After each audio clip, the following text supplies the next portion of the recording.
สบายดียามเช้าสิแดดกระจ่างใสมาเลาะเบิ่งป่ายางก่อนพี่น้องป่ายางก็ได้เอาไม้เนาะ3 ไม้ตัวตายตัวยังพี่น้องเอ้ย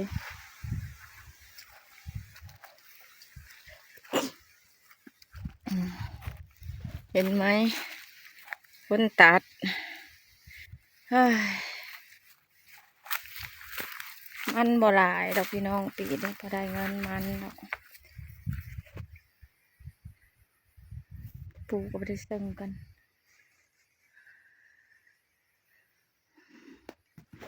บรรยากาศก็สีแดดนายบรรยากาศสีแดดหนาวบรรยากาศดีอยู่เด้อพี่น้อง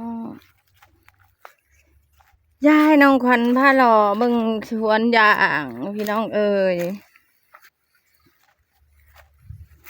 ช่วยกดไลค์กดแชร์ให้หน่อยเด้อคลิปก็บ่เป็นประโยชน์ปานใดดอกแต่ว่าให้เบิ่งพี่น้องเอ๋ยสิพ่อกรีดแล้วบ่พี่น้องทำ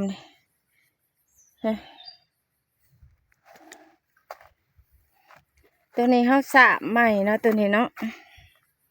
ถือว่าโอเคอยู่เป็นอย่างหาก็ได้จากเดือนนี่ประมาณเดือน6หาก็ได้4 เดือน4 เดือนมะเขือเหลืองพี่น้องมะเขือเหลือง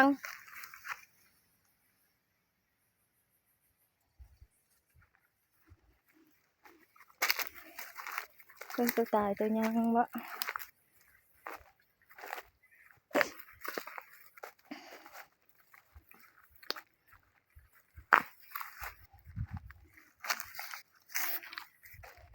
อีก2 ปีกี่ได้พี่น้องเอ้ย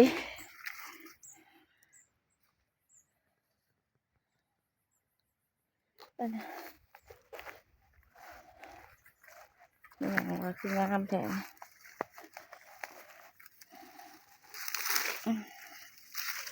ถ่วมยางน้อยบ่ละ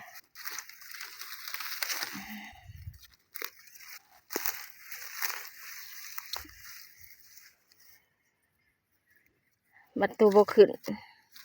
เบิดปัญญา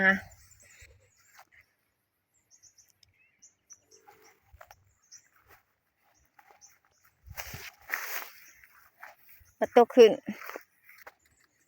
กระถ่วมหัวพี่น้อง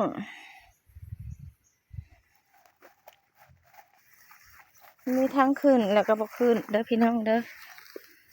เอ้ยอันฝนตกดีเด้อปีนี้ก็ได้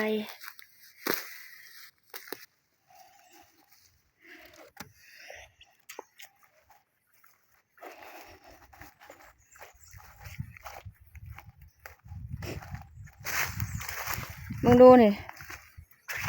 คุณผัวข่อยมาหาตัดเลยท่านปวกมันขึ้นกินเนาะมันจะตายน้ำกันเลยนะ